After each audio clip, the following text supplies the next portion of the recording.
And joining me in studio now is the PS for Agriculture and Livestock Development, Jonathan Mweke. Thank you for making time. Why is this vaccination urgent now? The vaccination is not urgent now. We're just implementing reports that we have seen that will ensure our livestock one is healthy, that we can guarantee food safety for human consumption, and that we can trade. Trevor, government makes decisions based on evidence and research. And because we are in an economic transformation agenda and era, my job is to commercialize livestock and ensure that we create an economic activity around livestock so that we can put more money in the pockets of our farmers. So is this about commercialization or food safety? Which one is it? It's about both. Yeah? I'll give you a good example, Trevor. A lot of our farmers who commercialize their livestock, they grow their livestock for beef, like you saw a farmer say there very eloquently. They take their livestock to KMC, to Farmer's Choice, and to other slaughterhouses. Those are their off-takers, right? Now, where does KMC and Farmer's Choice take their meat to when they slaughter? A lot of it goes for export. Taking us back 2 or 3 years ago, we lost the Bahrain market, we lost the Kuwait market. Our meat was banned from going to those areas because of disease. What did we do? At that time, we vaccinated. Okay. We got back the Bahrain market, we got back the Kuwait market, we've not gotten back the Qatar market. As we speak right now, Qatar, a huge market, and we missed an opportunity during the World Cup. We are banned. Kenya cannot take any animal products to Qatar. Why? Because we have not proven that we are vaccinating enough against foot and mouth disease. So when we see some leaders, Trevor, say don't vaccinate your animals, what that means for us Kenyans, even put the food safety aside, is that you're saying Farmer's Choice is going to stop buying, so, and KMC is going to stop buying from those animals because where they are taking the meat, they've said if you don't vaccinate, we won't buy your meat. So then are you saying that the meat that has been consumed and the milk that has been consumed here locally is not fit for consumption? It's fit because we inspect it. So every meat that you get at a butchery, we inspect it and we ensure that meat that comes to your table is fit for human consumption. So what are you looking to treat now? We're not treating. We are vaccinating. Prevention is better than cure. Treating is when you're curing. So if we don't vaccinate, there could be a foot and mouth outbreak. FNB, which FNMD and PPR, which they say they're already vaccinating their animals against. So the data we have, because we've collected data, is we're vaccinating only about 10%. For us to control those two diseases, we have to vaccinate north of 85%. Okay. Now, these two diseases are transboundary diseases, Trevor. What that means is that they can come in from any boundary. So animals coming in from Ethiopia, from Somalia, from Tanzania, from our neighbors, and they cross the borders. Yeah. If there's an outbreak on that side, and it causes an outbreak on this side, if our animals are not vaccinated to north of 85%, then there will be a huge outbreak. What does that mean? One, our farmers are going to lose their animals. FMD disease is a very dangerous, fatal disease that puts wounds in the mouths of cows and in their hooves that makes them lame. They can't eat because of pain. So even just animal welfare. But the farmers themselves but if you vaccinate, then you won't get Is this a one-off vaccination? No. The FMD is done twice a year. Our strategy shows, and the data. So every year it will be done twice? Yes. So it's done twice a year. Yes. And you should do it for about 3 years to begin to see the prevalence that you need, the immunity that you need to And this is what the farmers are saying, that they're already doing it? 10% of them. What's happening to the other 90% of them? So is this going to be mandatory? No, it's not mandatory. It is not mandatory. So you're not forcing This is voluntary. Trevor, I want to, let's correlate this to our COVID vaccine. Yeah? The COVID vaccine was not mandatory, right? And when the COVID vaccine came, what did people say? That we are going to grow horns and we're going to grow tails, until people started dying. And Kenyans started seeing people in coffins being buried in very uncultural ways. What did Kenyans do? they started taking the vaccine. So is research showing you that foot and mouth disease and PPR will be prevalent in the coming years? It could come anytime if we vaccinate properly. So what we're going to do is we're going to go and vaccinate. Last week, we were with His Excellency the President at the Pastoralist Leadership Summit. 70% of our livestock is in the pastoralist areas. And the pastoralists were like, we need this like yesterday. They've rejected it. Farmers we've spoken to say they do not want the vaccine because you have not explained to them what it's about. I say the pastoralists we were with in Wajir, and the clips are there, Trevor. I mean, you can fact check. They came up and their leaders said, can you bring that vaccine as soon as possible? But I was with Governor. You were seated there when we aired a story when the farmers are saying they've not been involved, therefore they don't want it. Trevor, you have to look at the profile of the farmers, all right? The story that you filed showed a farmer with a relatively large farm of dairy cattle who can afford their own vaccines, all right? Research and the data we have shows us that the majority of our livestock are smallholder farmers. Almost 85% of the farmers are smallholder. Somebody who has 1 goat or 2 goats. And Trevor, this is their livelihood. Why would we want to play politics with the livelihood of our poor people, with our poor people? Trevor, why would a politician go on a stage and because they can vaccinate and afford to vaccinate their own cattle, why would a politician go and tell a poor farmer that government is coming to vaccinate your cattle so that you don't lose it? Don't agree. Why do we want to play politics with people's lives? Why do we want our people to stay poor? So it's not mandatory, you've clarified that. It's not mandatory. How much is this going to cost the government? We're still working out the figures. We are trying to see if government can afford some sort of a subsidy. But right now, the vaccine unsubsidized costs about 150 shillings per vaccine. Yeah. And like I said,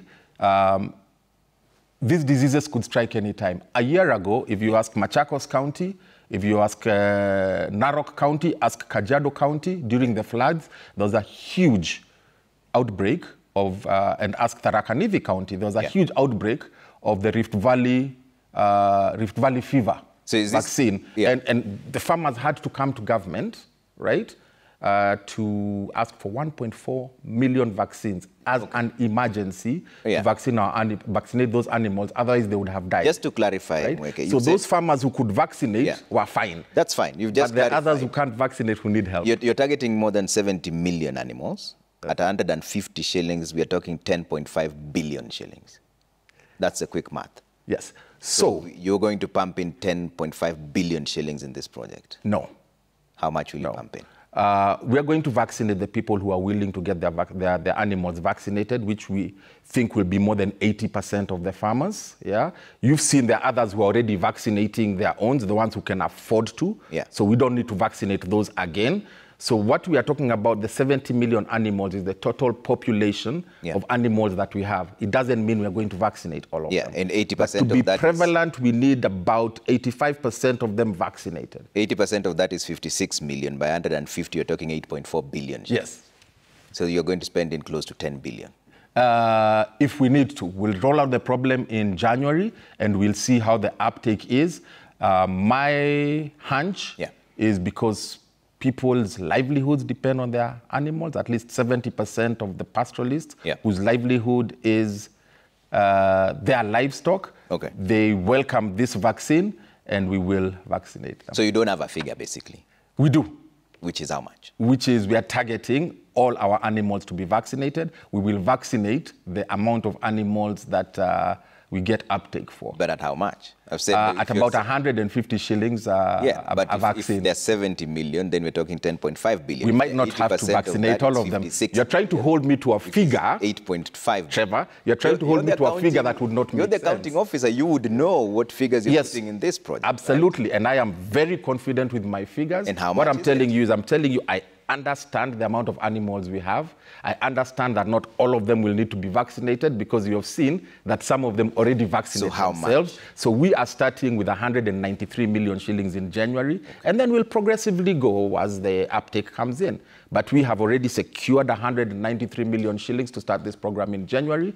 We have agreed on a delivery model with the counties, because we'll work with the counties. The Kenya Veterinary Association is on board on the same. Yeah. And our aim as a government is to ensure that we can put more money in the pockets of our farmers, that we can open markets, so that our food can be accepted worldwide, and that we can transform our economy. So this is entirely the government's burden, or will you recover some of the money from the farmers?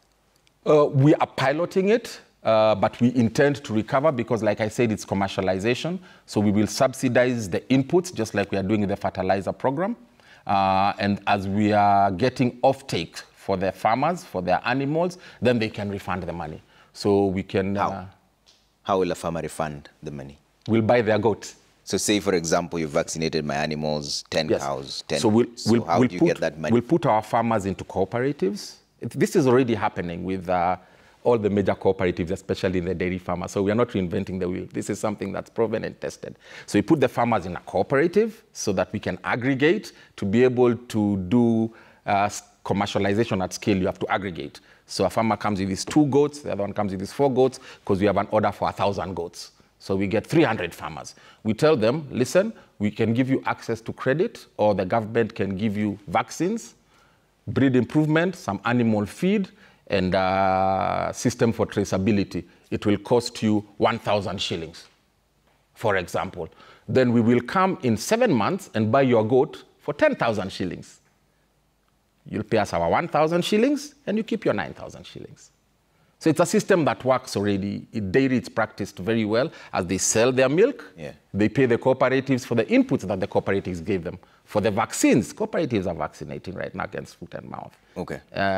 For the animal feed, for livestock identification and traceability. But that would only work for large-scale farmers, right? No. You realize someone like my grandmother who only has goats and cows and doesn't sell anything. How do you Trevor, I think you've not been listening to me. 85% of our farmers are smallholder farmers, including tea. So you can have somebody who has a 1/4 acre of tea, aggregating to get to 1 million kilos of tea to export to Europe. It's the same thing that happens right now in milk. When you go to Githunguri, or Githunguri Dairy Cooperative in Githunguri, you might find that they have 40,000 cows that they collect milk from. Those cows are not owned by Githunguri. They're owned by a farmer who brings 2 cows, another farmer brings 3 cows, another farmer brings 1 cow or milk from 1 cow. Then they aggregate 40,000 farmers into one cooperative, and that's how they operate. So it's the same thing we are doing on this other side of the beef side. It's not rocket science. It's something that's already happening. All we are saying is we want to scale so we can access markets. I'd like us to be able to send our meat to Qatar. Right now we can't because we are not vaccinating enough with foot and mouth disease. If we vaccinate enough with foot and mouth disease, Qatar will open the market, KMC will ask for more goats, your grandmother can now sell her goat to KMC. But if you tell your grandmother not to vaccinate, even that 2 goats that she sends to KMC, KMC will say, I have no market for this meat, so I can't buy the goat from you. Then your grandmother will go home with no money in her pocket. P.S., is there any foreign influence? No, there is no this conversation. There's no foreign influence. There's been a lot of rumors. Yeah, I think I'd like influence. I think I'd like to address that. But before I do that, I'd also like to challenge my friends, Trevor, like you in the media. Why don't you be balanced and also fact check? But that's why I'm asking you. I see when we do something as government and we give data or policy statements, you fact check. And you tell the public this was right, this was wrong, and I love it. It's good, it brings accountability, it brings transparency. But when a senior leader goes and says, surely, that Kenya is buying a vaccine from America while we are manufacturing it here in Embakasi. When a senior leader goes and says, surely, that the PPR vaccine we're going to give our goats is going to genetically modify them and they'll stop fatting and they'll die. But yet I vaccinated 700,000 goats 3 months ago in Kitui. 400,000 goats in Embu. None of them died. You covered those stories. You have not fact-checked anything. Why can't you fact-check and go tell that leader, listen, we have gone to Kevevapi, which is a Kenyan government-owned organization that's been making vaccines since 1964, And we have seen the vaccines that they make both for local consumption and for export. And you tell them, even when we were there yesterday, we saw them packaging some vaccines that are going to county so-and-so that has ordered from them. Because it's happening now as we speak. These leaders have not been able to prove anywhere, any policy that vaccines are coming from Bill Gates. Why don't we fact check them?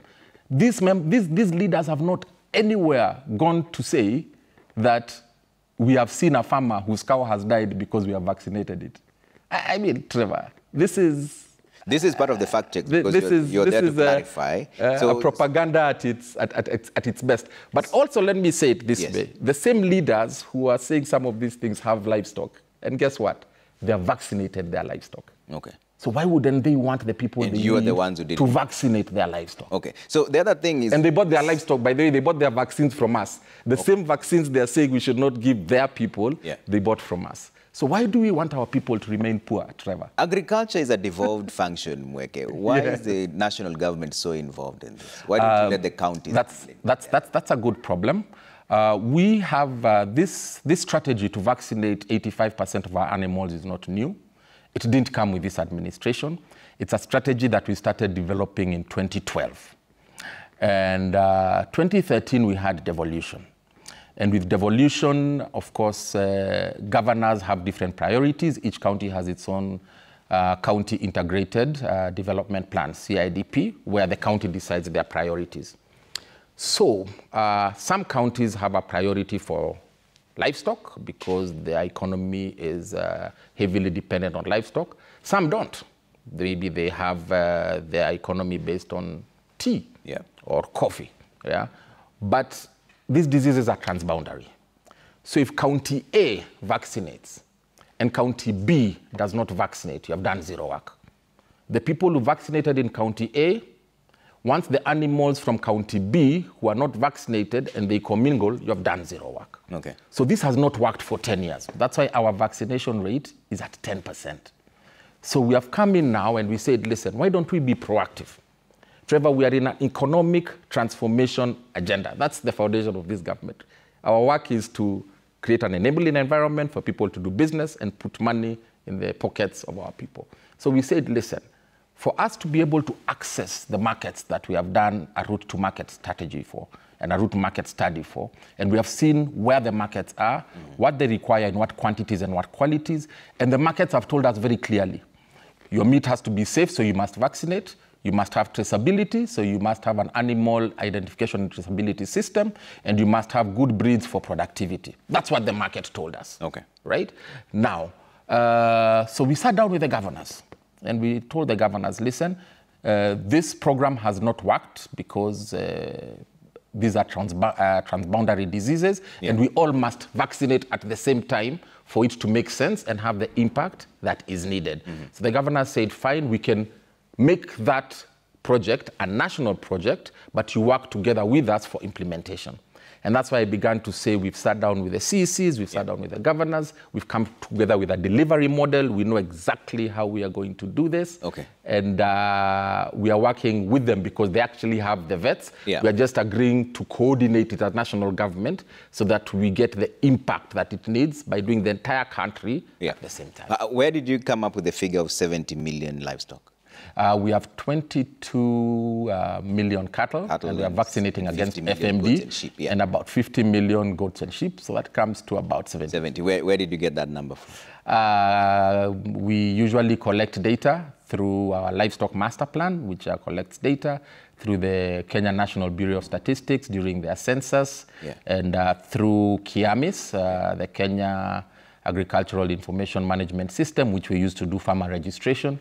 We asked farmers, how many cows do you have? How recent do you have? Because the census was in 2019, right? Census, yes. So we combine all that data to make sense of what it is. How recent is this figure that you're giving? The figure is as recent as 2022. Because I ask you this because if the census was in 2019, the gestation period for goats, for example, is about 150 days. That's 5 months. It means they've given birth 5 times since then. How do you know that only 70 million you're targeting? Because we're able to track how many get slaughtered and how they reproduce. But also we count them. Right now, as we speak, we are doing a livestock master plan, and we have enumerators out in the counties interviewing farmers and counting their animals so that we can be able to plan for them. So what happens to farmers who refuse this vaccination? You just said it. It is their right. You saw a farmer there very rightfully say, and I agree with them, hii ni ng'ombe yangu, nitafanya vile nataka. That is fine. But when the same farmer, when their cow gets foot and mouth disease and dies, the same farmer will come to government and say, please help me restock my animal. It died because of disease. So that's what we are trying to prevent. Okay. The same farmer is going to take their goat to be slaughtered. And the person who's slaughtering the goat will ask for a vaccination certificate and say, we only take meat from vaccinated animals because we want to ensure the meat is safe, and they'll be sent home with their goat. So technically it's mandatory. So it's not mandatory. It depends on what you want to do with your asset. Do you want your asset to die, or do you want your asset to live? But you're saying do you want to make money from your asset, or do you want to be poor while you have a sick goat? Slaughterhouses it's up to you. Accept unvaccinated cattle, right? No, Trevor, would you eat meat from a sick goat? If I told you this cow has anthrax, can I cut for you a piece nikuchomea ukule? Utakula. Okay. So, but you see, the thing is, at this particular point, will you eat? No, I asked you a question, Trevor. They're already vaccinating their animals. So unless you're telling me that all the animals that we're eating here are technically sick. A lot of them are vaccinated, but right now we don't have an outbreak, Trevor. But what happens when an outbreak comes in? What happens when an outbreak comes in? Trevor, if you had a dairy goat or a dairy cow that you use to pay school fees for your children, okay? Your cow gives you 2 liters a day because it's not well. A liter is 50 shillings. So you get 200 shillings. All right. And your vet comes and tells you, if I vaccinate this cow, it will get well, and productivity will go from 2 to 10. Now, hii vaccination ni shilingi 100. Now, you do the math as a farmer, and you say, I'll pay an extra 100 shillings. My milk will boost up because my cow now will be well to 10 liters. Now I'll get 500 shillings instead of 200 shillings. I get an extra 200 shillings in my pocket because I vaccinated. Okay. Now, Trevor, the choice is yours. Okay. Do you want to make 200 shillings or do you want to lose 200 shillings? We're really running out of time. Your choice is yours. But let me just ask you a quick question. You make the choice as a businessman. Barack Muluka is saying, so neighboring countries also vaccinating, and what happens if they don't? Yes. You will recall about 3 or 4 months ago, there was a very bad outbreak of foot and mouth disease in Uganda. And the Ugandan cabinet met and agreed to vaccinate 10 million of their cattle immediately. They've actually ordered quite a few of that vaccines from us here in Kenya, and we are supplying them with those vaccines right from Kevevapi, the same vaccines that will be vaccinating our animals. Right now, as we speak, vaccinating animals in Uganda. So yes, Ethiopia does also quite a bit. That's why they're able to access a lot of trade. Somalia maybe not so, because Somalia export live animals. Okay. So what happens is we just make sure the animals are, they make sure the animals are not sick before they go, but when they get on the other side, they're vaccinated. Okay. So finally, will the farmers be able to access this vaccine at 150 shillings? We are still working out the math. We are trying to get a subsidy to see if we can come down a little bit. This program is supposed to kick out in January. We will get the right information and we will disseminate it. So there's still more info. They might not. There's still more. They still 150. Yes, there's still more info. But like I said, it is a food safety and a trade issue. Okay. And it's just that simple that we don't want our animals to get sick. If they get sick, we can't eat their meat. If we eat their meat, we get sick. So it's a public health issue. And then also trade. Right now, you know, we did sign an economic partnership agreement with Europe. And that has opened up trade, quota-free and duty-free, to 27 European countries with probably a GDP, combined GDP of 16 trillion euros. The door is open, but guess what? We can't export our meat to Europe because we don't vaccinate. Botswana is FMD-free. They send their meat to Europe. Namibia is FMD-free, foot and mouth disease-free. They send their meat to Europe. We want to be like Botswana and Europe and Namibia. If we can send our meat to Europe, would make a lot of money for our farmers. PS, so we must vaccinate. I have to take a break. Thank you so much for making time. That's the PS for Agriculture and Livestock Development, Jonathan Mweke, speaking to us live here on the Monday Report.